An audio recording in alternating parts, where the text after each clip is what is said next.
স্বাগতম জনাইছো সকলোকে তো ছাত্ৰ-ছাত্ৰীসকল যোনসকল ছাত্ৰ-ছাত্ৰী 2025 বৰ্ষৰ হায়াৰ ছেকেণ্ডাৰী পৰীক্ষা দিছে তো তেওঁলোকৰ আছে 3 মাৰ্চ তাৰিখে অসমীয়াৰ কোৱেশ্চন পেপাৰ অৰ্থাৎ তোমালোকৰ মাদাৰ্ন ইণ্ডিয়াৰ ল্যাঙ্গুৱেজ ঠিক আছে তো তোমালোকৰ গোটেই কোৱেশ্চন পেপাৰখন এটো ভিডিঅ'ৰ মাধ্যমেৰে দেখাই দিম উইথ তোমালোকে এনসাৰখিনিও পাই যাবা আৰু এইখন কোৱেশ্চন পেপাৰত তোমালোকৰ 100% কমন আহিব যদি তোমালোকে নাহে তোমালোকে পাছত আহি বেয়া কমেন্ট কৰিবা ইয়াৰ পৰাই তোমালোকৰ কোৱেশ্চন এনসাৰ আহিব তোমালোকক মই এটাই ৰিকুৱেষ্ট কৰিম তোমালোকৰ গোটেই কোৱেশ্চন পেপাৰখন দেখাই দিম গতিকে তোমালোকে চেনেলটো সাবস্ক্ৰাইব কৰি লোৱা নটিফিকেশন বেলটো অলপ ক্লিক কৰি লোৱা ঠিক আছে ধুনীয়াকৈ বহিখন উলিয়াই লোৱা লেটস ষ্টাৰ্ট তো স্টুডেন্টস তোমালোকে প্ৰথমতে চাবা লং কোৱেশ্চন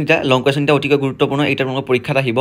তাৰ পাছত তোমালোকে এটো ভিডিঅ'ত ব্যাখ্যা কৰা পাই যাবা ব্যাখ্যা কৰা ডাইৰেক্ট কমন এটা তোমালোকৰ ব্যাখ্যা কৰা মই ইয়াত অনা হৈছে তো প্ৰথমটো কোৱেশ্চন আহিলে যে লক্ষ্মীনাথ বেজবৰুৱাৰ গুৱাহাটীক ভাল লগা তিনিটা কাৰণ উল্লেখ কৰা এই কোৱেশ্চন তোমালোকৰ সহজ লাগিব পাৰে আৰু এই কোৱেশ্চন বহুতো ষ্টুডেন্ট জানিব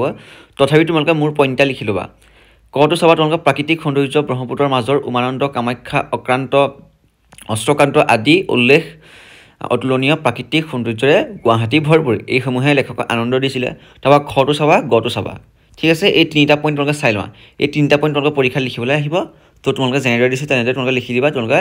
ফুল মাৰ্কটো পাই যাবা 3 নম্বৰ ঠিক আছে তাৰ পাছত এটা কথা থাকি গৈছিলে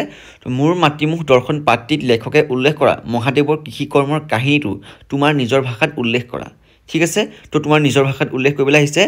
এই কোৱেশ্চন তোমাক আনকমন লাগিব পাৰে উত্তৰটো কিতাপতে আছে তো তোমালোকে উত্তৰটো চাই লবা গোটেই উত্তৰটো মই লাহে লাহে দেখাই দিছো তোমালোকক এই কোৱেশ্চনৰ উত্তৰটো অলপ দীঘল আছে পৰীক্ষাত 4 নম্বৰ আহিব তো তোমালোকে গোটেই উত্তৰটো লিখি লবা ভিডিঅ'টো ৰখাই লবা পাৰিলে তোমালোকে সুবিধাৰ্থে তোমালোকে যি কৰা কৰিবা আৰু তোমালোকে ভিডিঅ'টো ৰখাই লৈ লিখিবা মই স্পিড দেখাইছো কম সময়ত তোমালোকে বেছি কোৱেশ্চন দিব কাৰণে গোটেই কোৱেশ্চনটো মই ক্লিয়াৰ কৰি দিম গোটেই পাঠৰ এই কোৱেশ্চন ক্লিয়াৰ তোমালোকে লিখি লবা নেক্সট কোৱেশ্চনটো আহিলে মগনিয়াৰ শীৰ্ষক কথা কবিতাৰ সাৰাংশ লিখা তো মগনিয়াৰ তোমালোকৰ কথা কবিতাৰ যি তোমালোকৰ পাঠটো আছে সেই মগনিয়াৰ পাঠটো তোমালোকে সাৰাংশ লিখিবলৈ আহিব পাৰে নহলে তোমালোকে মূল ভাৱ লিখিবলৈ আহিব পাৰে তো তেতিয়া তোমালোকে এটো যিটো উত্তৰ দেখিছা এই উত্তৰটো তোমালোকে লিখি দিবা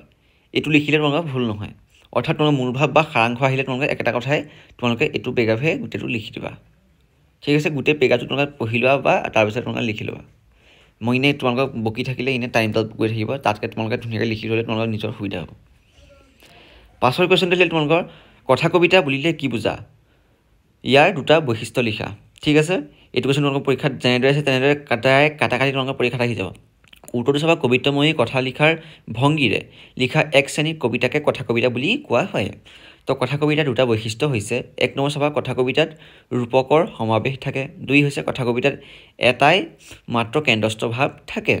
আৰু এটোৱে হৈছে কথা কবিতা বুলিলে কি বুজাৰ ডেফিনেশ্যনটো আৰু ইয়াৰ দুটা বৈশিষ্ট্য ঠিক আছে এই কোৱেশ্চন ক্লিয়াৰ লিখি লবা তোমালোকে নেক্সট কোৱেশ্চনটো আহিলে তোমালোকৰ প্ৰাচ্য আৰু পাশ্চাত্যৰ সমন্বয় সাধনত আনন্দৰাম বৰুৱাই কেনে অৱদান আগবঢ়াইছে বুজাই লিখা তো এটো লং কোৱেশ্চন পৰীক্ষা তোমালোকৰ 2 নম্বৰ 4 নম্বৰ আহিব এটো তোমালোকৰ 2 নম্বৰ আহিব নোৱাৰে এটো কোৱেশ্চন ডাইৰেক্ট তোমালোকৰ 3 বা 4 নম্বৰ আহি যাব তেতিয়া তোমালোকে এটো উত্তৰ লিখি দিবা নিজে দেশত শিক্ষা গ্ৰহণ কৰি আনন্দৰাম বৰুৱা উচ্চ শিক্ষাৰ বাবে ইউৰোপলৈ গৈছিল ইয়াৰ বৰুৱাৰ পূৰ্বৰ সময়বোৰত ভাৰতীয় সাহিত্যসমূহৰ পাশ্চাত্য বিদ্যুৎ সমাজৰ আগুৰচৰেই থাকি গৈছিল আৰু এই সমূহৰ লগত তেওঁলোকৰ পৰিচিত হ'ব পৰাকৈ উপযুক্ত গ্ৰন্থ ৰচনা হোৱা নাছিল ফলত ভাৰতীয় সাহিত্যসমূহ সংস্কৃত ভাষাৰ মাজত আবদ্ধ হৈ আছিল তো গোটেই পেৰাগ্ৰাফটো তোমালোকে লিখি লোৱা ঠিক আছে গোটেই পেৰাগ্ৰাফটো ক্লিয়াৰ তোমালোকে ৰখাই লৈ লিখি লোৱা নেক্সট কোৱেশ্চনটো আহিলে তোমালোকৰ উত্তৰকে মোষ্ট ইম্পৰ্টেণ্ট গুৰুত্বপূৰ্ণ কোৱেশ্চন ডক্টৰ বাণীকান্ত কাকতিয়ে বৰগীতক কিয় নোবেল নাম্বাৰছ বুলি কোৱা হৈছে ঠিক আছে অৰ্থাৎ কৈছিলে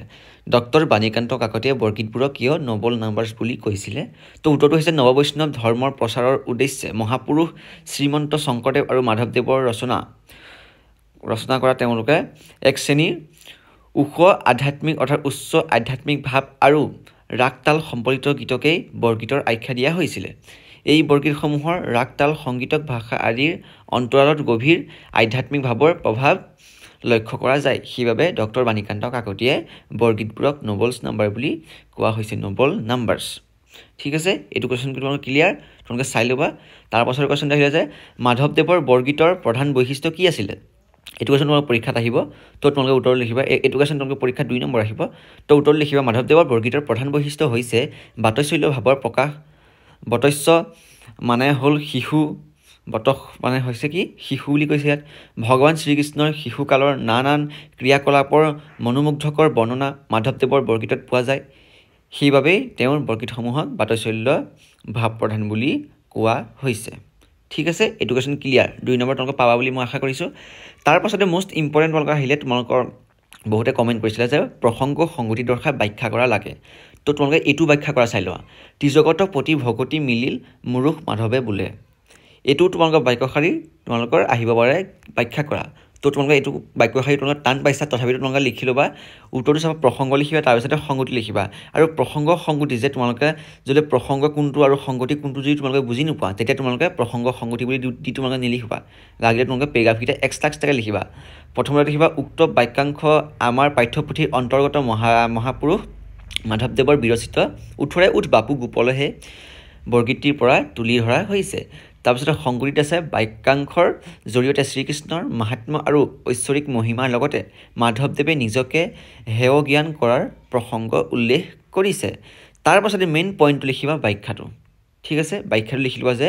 ভগৱান হৈছে ভক্তৰ অধীন একান্ত ভক্তিৰ দ্বাৰাহে তেওঁ বিচাৰিব পাব পাৰি যি জনা কৃষ্ণক সিদ্ধ মুনি ঋষিসকলে বহু ধ্যান বা বহু সাধনাৰ পাছতো বিচাৰি নাপায় তেওঁক যশোদাই পৰম ভক্তিৰ বলত পুত্ৰৰূপে কোলাত লৈ বুকুত বান্ধি মৰম কৰিবলৈ সৌভাগ্য লাভ কৰিছে ইয়াৰ জৰিয়তে ভক্তিৰ শ্ৰেষ্ঠত্ব প্ৰতিপন্ন কৰিছে এই প্ৰসংগত মাধৱদেৱে নিজকে মুৰুষ অৰ্থাৎ মূৰ্খ বুলি নিজকে হেয় প্ৰতিপন্ন কৰি শেষত ভনিতা পেলাইছে এইটো হৈছে ইয়াৰ ব্যাখ্যাটো তাৰপিছতে প্ৰসংগ সংগতি মই তোমালোকে প্ৰসংগখিনি তোমালোকে বুজি পাইছা নহয় তোমালোকে যদি প্ৰসংগ কোনটো সংগতি কোনটো যদি তোমালোকে নাজানা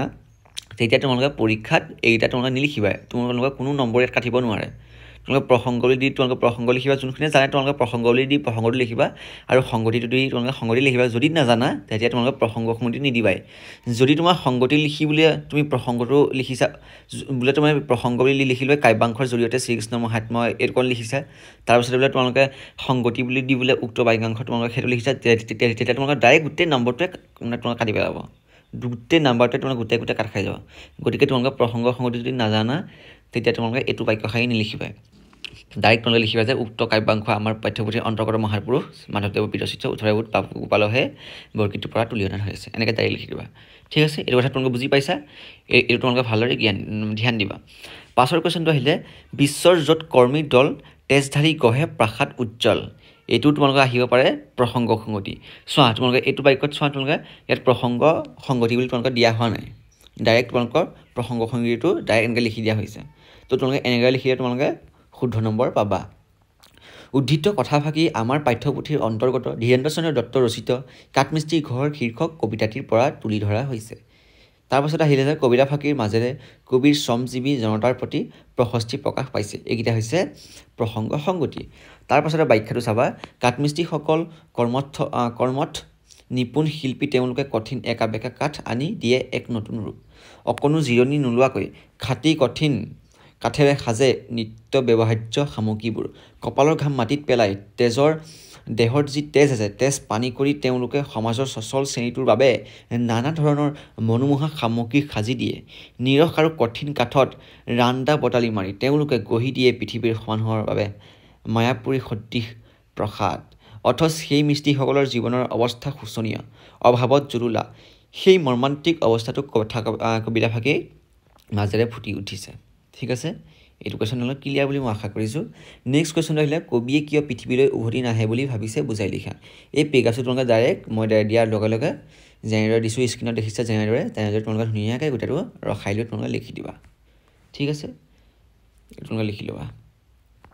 নেক্সট কুৱেশ্যনটো আহিলে উভতি নহা কবিতাটিৰ মূলভাৱ লিখা উভতি নহা কবিতাটিৰ মূলভাৱ তোমালোকে পৰীক্ষাত আহিব এইটো তোমালোকে চাবা মূলভাৱ মই দুটা দিছোঁ দুইটা তোমালোকে চাই ল'বা তো প্ৰথমতে লিখিবা আধুনিক অসমীয়া কবিতাৰ এগৰাকী শক্তিশালী কবি নৱকান্ত বৰুৱাদেৱৰ উভতি নহা কবিতাটি এটি দাৰ্শনিক ভাৱাপন্ন কবিতা কবিতাটিৰ মাজেদি কবিয়ে মানুহৰ জন্ম মৃত্যুৰ চিৰন্তন সত্যৰ বিষয়ে প্ৰকাশ কৰিছে তোমালোকৰ এক নম্বৰীয়া কুৱেশ্যনত সুধিব যে আধুনিক অসমীয়া কবিতাৰ এগৰাকী শক্তিশালী কবি নৱকান্ত বৰুৱাৰ উভতি নহাৰ কবিতাটি এটি দাৰ্শনিক ভাৱাপন্ন কবিতা অৰ্থাৎ তোমালোকৰ সুধিব যে উভতি নহাৰ কবিতাটি তোমালোকক কেনেকুৱা ধৰণৰ কবিতা বুলি সুধিব পাৰে তেতিয়া তোমালোকে লিখিবা যে ভাৱাপন্ন কবিতা গোটেই শাৰীটো লিখি দিবা আধুনিক পৰা লৈ তোমালোকে ভাৱাপন্ন কবিতালৈকে তোমালোকে এইকণ গোটেইকণ লিখি দিবা তেতিয়া তোমালোকে নম্বৰটো পাই যাবা পাছৰ কুৱেশ্যন আহিলে যে তাৰ পাছৰ যিটো তোমালোকে পেৰাগ্ৰাফটো লিখিবা মৃত্যুৱে জীৱনৰ সমাপ্তি বুজাই এইকণৰ পৰা ধৰিলে তোমালোকে উভতি আনিব নোৱাৰিলৈকে লিখে তাৰপিছতে লিখা তোমালোকে এই গোটেই পেৰাগ্ৰাফটো যন্ত্ৰণাকোৰ পৰা লিখি একেবাৰে তোমালোকে লাষ্টত শেষ কৰিবা নিজৰ কাম কৰি যাব লাগে এইকণলৈকে তোমালোকে গোটেই পেৰাগ্ৰাফটো লিখি লোৱা ঠিক আছে যোনখিনি একেবাৰে লং কুৱেশ্যন সেইখিনি মই তোমালোকক কৈ দিয়া নাই আৰু এইটো তোমালোকে অসমীয়াত আছে পঢ়িলে তোমালোকে বুজি পাবা কথাটো ঠিক আছে নেক্সট কুৱেশ্যন চাবা নেক্সট কুৱেশ্যন আহিলে তোমালোকে যন্ত্ৰণা মোৰ জীৱাৰ মন্থন সেই মন্ত্ৰকে গালো জীয়াই থকা ধেমালিটো মই এবাৰেই খেলি গ'লোঁ এইটো তোমালোকৰ প্ৰসংগ সংগীতৰহে ব্যাখ্যা কৰা গোটেইটো চাই লওঁ এইটো মই তোমালোকক দেখাই দিছোঁ এইটো ব্যাখ্যা কৰা কোন তাৰপিছত এইকণ হৈছে